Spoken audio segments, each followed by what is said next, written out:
RSS वाले लड़ना है तो ब्राह्मण लड़े जाकर मुसलमानों से, क्षत्रिय लड़े जाकर के मुसलमानों से, वैश्य लड़े जाकर मुसलमानों से। ये वाल्मीकियों को, चमारों को, इनको क्यों लड़ने के लिए भेजते हैं मुसलमानों से? 2025 में इस तरह की बहुत सारी साजिशों का अंदेशा है, क्योंकि आरएसएस इस देश में गृह युद्ध चाहती है। ऐसा है, अगर खोद रही है ना तो ये फिर जरा 20 से 25 फीट खोदें तो वहां बुद्ध निकलेंगे। तो फिर पूरे इस देश में एक भी, जितने भी मंदिर हैं उनके नीचे अगर खुदाई कराएंगे तो उसमें बुद्ध मिलेंगे। और ये देश में हर मंदिर, भारत में जितने भी मंदिर हैं वो सारे के सारे मंदिर हैं, बुद्ध स्थान हैं, उनके नीचे बुद्ध मिलेंगे। एक ध्यान रखो, काम नहीं है देश में। सवाल बताएं क्या है, ये लोग पीछे ले जाना चाह रहे हैं कि ये लोग विकास के विरोधी हैं, और जब विकास नहीं करना होता, विज्ञान विरोधी हैं, विकास विरोधी हैं, शिक्षा विरोधी हैं और जन विरोधी हैं। तो जब शासक, जब ऐसा हो जाता है, जो जन विरोधी नीतियां होती हैं, जब शिक्षा से तो फिर वो अज्ञानता फैलाता है। और अज्ञानता फैलाएगा कैसे? धर्म से फैलाएगा, तो हिंदू मुस्लिम के नाम से लड़ाएगा, या फिर वो उसके खोदने की बात करेगा, अरे, और वो फिर अगले पिछले जन्म की बात करेगा। वो अभी की ये आर्थिक नीतियों पे बात नहीं करते।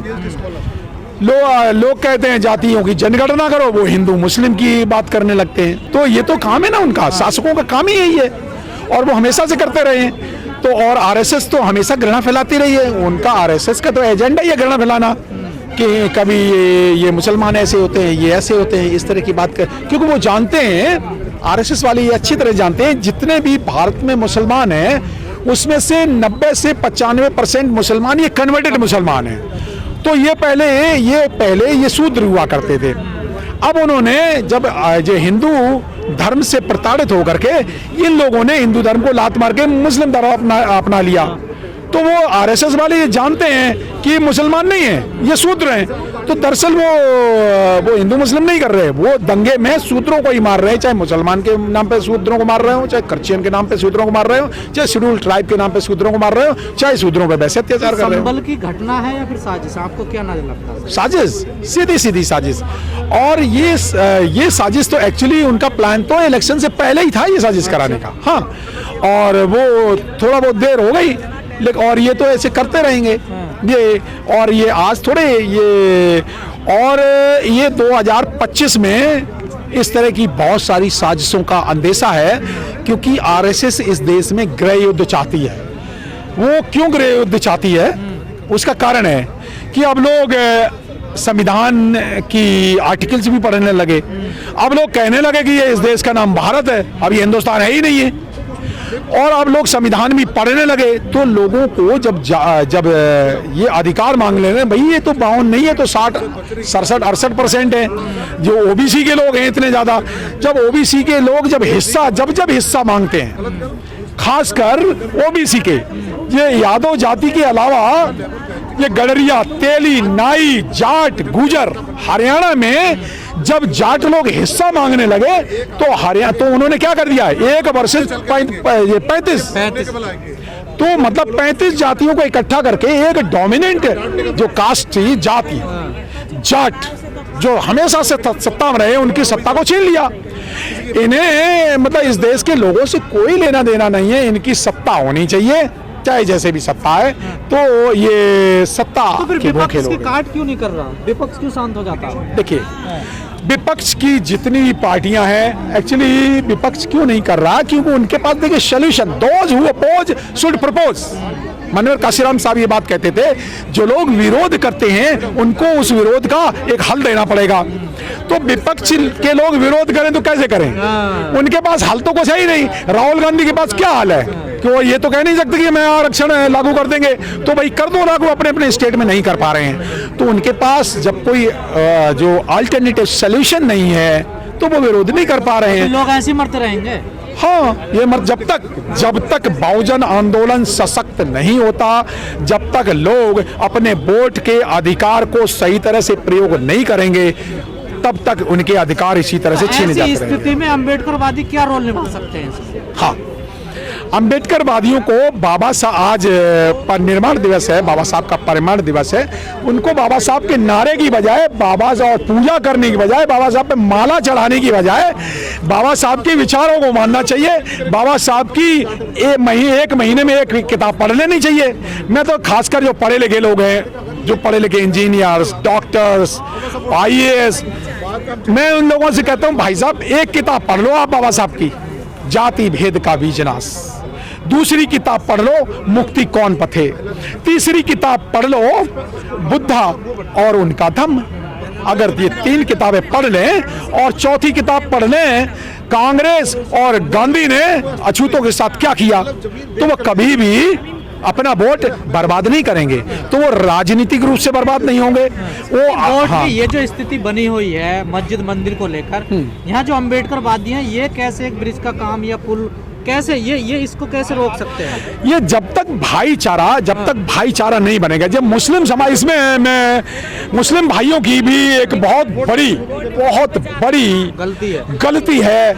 मैं उन मुस्लिम समाज के भाइयों से पूछता हूं कि नसीमुद्दीन सिद्दीकी के जैसे लेवल का कोई नेता आज क्यों नहीं है मुस्लिम समाज में? जब ओबीसी जब बहन मायावती जी की सरकार थी तो नसीमुद्दीन सिद्दीकी के पास 7 मंत्रालय थे, सेकंड इन कमांड हुआ करते थे नसीमुद्दीन सिद्दीकी।